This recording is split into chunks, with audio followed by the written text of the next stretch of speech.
Today on the channel, we take a trip by boat to the Isle of Samoa. Beautiful this time of year with Umaga WWE Mattel Ultimate Edition. And the spirit of Ultimate Warrior will run forever!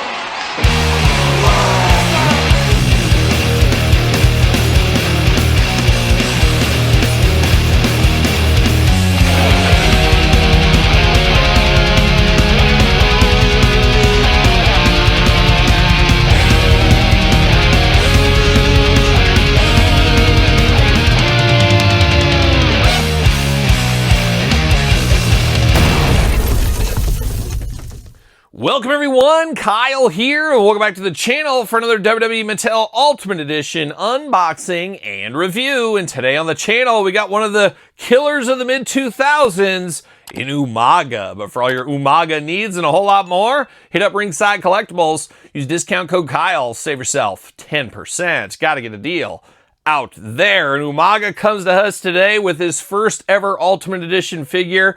By my math and my fingers, I think we had two prior elites. The last one, I think it was a Royal Rumble elite, if I'm not mistaken.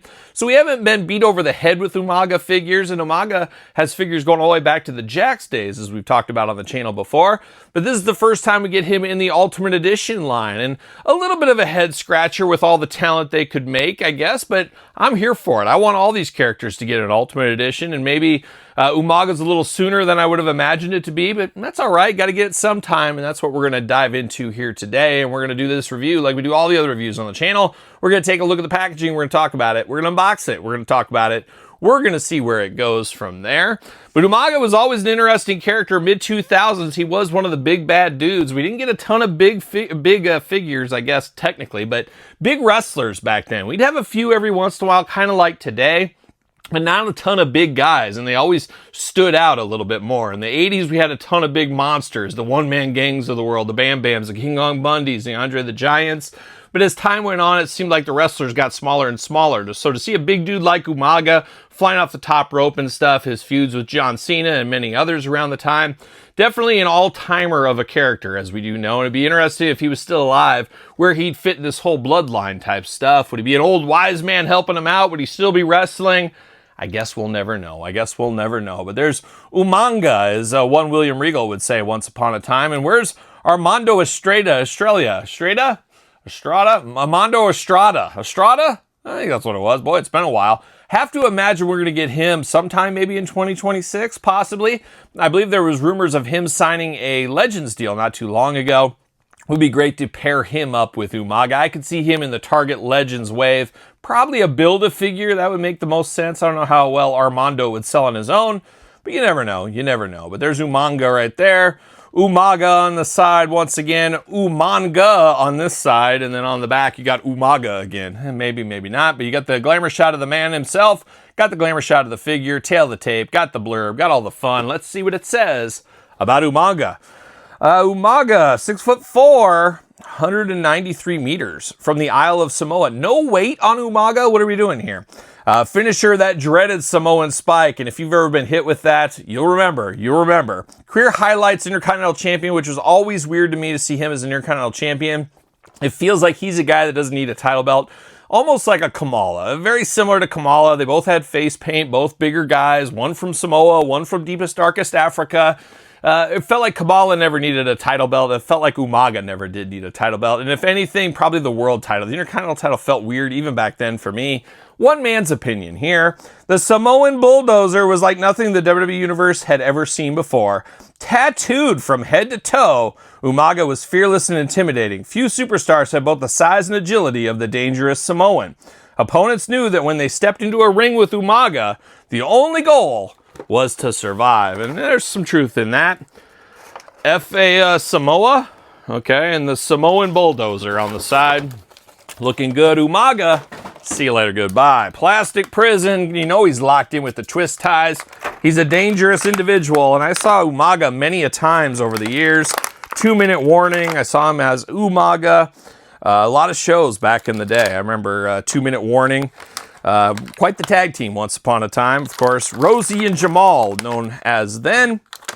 I always liked them. We got figures of them once upon a time. No, we didn't, did we? Yeah, we did. we got him in the Legend line. Gosh, Mattel's making a lot of figures, and I'm here for it. It's almost hard to keep up sometimes, but I'm here for that. I almost forgot about that. That was 2 years ago, maybe? See you later, goodbye. It's been a while, but I'm here for it. I was here for it then, I'm here for it now, especially tag teams. It's always fun to get tag teams. And there we go. See you later. Goodbye. Let's get down to business here with our pal Umaga. And we're going to kick it off right here. If we're going to be sarong is what we got going on, I believe. If it's sarong, I don't want to be right. The old joke does go, but we get this here for him. We've seen it in hard plastic in the past. The soft, definitely better. I do like that. You got a very island-like print here. It looks like he's going to Hawaii or something like that. Getting off the plane maybe and put one of those on. So we get that going on with him. We do get the maniacal hands here. I'm leaning towards using those for him. Looking very good. You do got the white taped up thumb. You know it's dangerous when they tape that thumb up. And then you get the hitchhiking hands. If I'm not mistaken, Todd McFarlane Umaga was definitely known around the locker room for a guy that loved to hitchhike. You know, he didn't want rides for everybody or anything. He said there's something fun about just hitchhiking to the next town or the next location. And that was one of his favorite things to do. And he would just hitchhike. And a lot of people said he would go right after the matches, just wear his ring gear, walk right out in the street and give you one of those, and never had a problem getting to the next town. Never had a problem. That's what I was told. Todd, fact check that. Add that to the list, but I'm pretty sure that is correct. I wouldn't fact check it if I was you. Intercontinental title here. Once again, not my classic Intercontinental title, but to a whole generation, it is their classic Intercontinental title. And I will say, as the years go on, it feels more classic than it did once upon a time, no doubt about it. But looking pretty good. And I guess you could say that about anything, as every day we get a little bit older, as we know. But now we're going to dive into Umaga here, and we got 3 heads for Umaga. We're going to start it off with this one. He's got the tongue out. Everybody wants to stick their tongue out these days. You got the hair up top, all shaved around the side. You got the braids there, 2 eyes, 2 ears, a nose, and a mouth. Looking like Mike Tyson a little bit with those tattoos on the face, or at least Mike's got one side. He went full tattoo on 2 sides. But I think Umaga, those weren't real tattoos on his face, if I'm not mistaken. Those were just painted on, but still looked good. Still looked like he had his war paint on, there's no doubt. But you got the tongue sticking out on this one. Second head, a little bit more mean mugging. You got some teeth showing. You got some determined eyes. That looks pretty good. I'm leaning towards that head right now. But what's the third and final head going to look like? Oh, we got the screaming, yelling head. I can't remember off the top of my head what the other 2 versions in the Elite form were. If either of these heads, and I'm sure one of these 3 were used on those, I will use something totally different for sure. But I like this one. Open mouth, a little bit of tongue there. You like a little bit of tongue all the way out, or no tongue. Choose your own Umaga head adventure. He does got the necklace around here looking very good in black. Then you get down to Umaga, the big man body style. I'm here for that. Like I said, there's something special when you got very few big men anymore. They feel bigger than ever, and they feel different because so many guys are just kind of the same body size, same everything. Guy like this really sticks out, and he sticks out in this action figure collection as of late as well. Got the tattoos up and down the arms looking good. You got the white wrist tape and black wrist tape, keeping it black and white like a young Paul McCartney and Stevie Wonder back in the 80s, Todd McFarlane. Ebony and ivory style is what we got going on there. You got the taped up hand once again. Tattoos on the left hand even. I like to see that.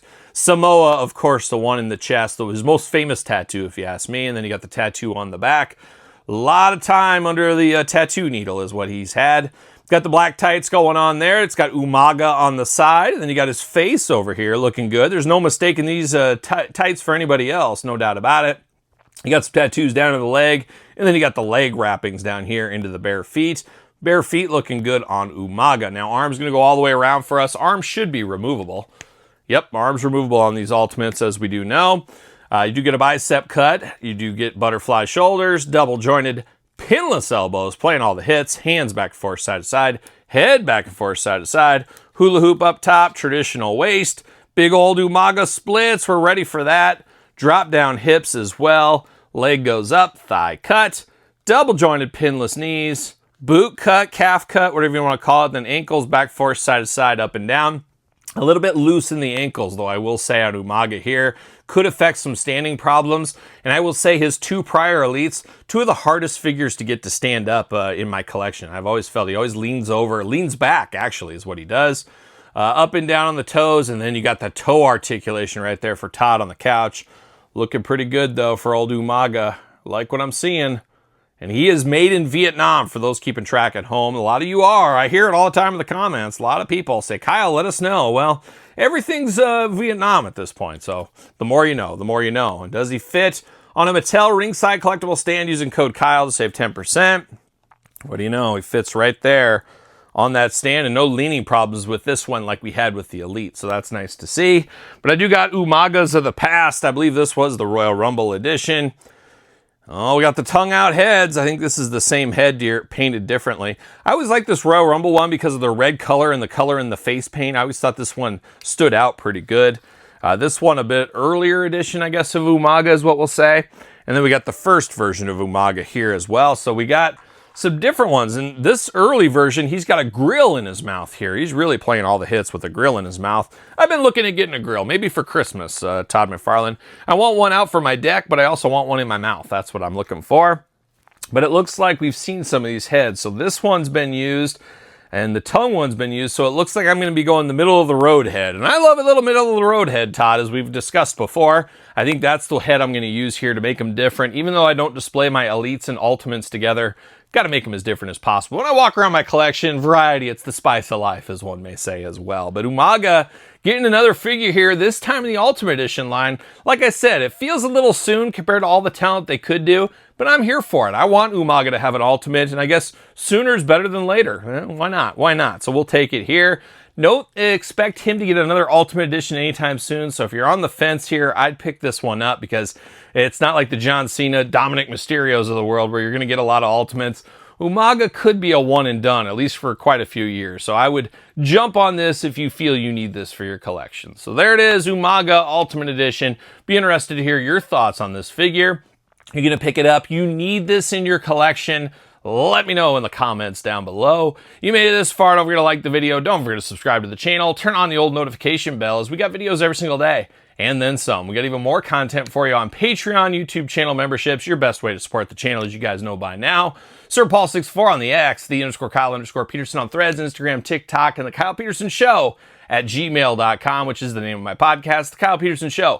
Available every Tuesday, where our podcasts are found, with video cast on YouTube. So for Umaga, I'm Kyle. See you guys all real soon. Well, are we gonna dance or are we gonna play?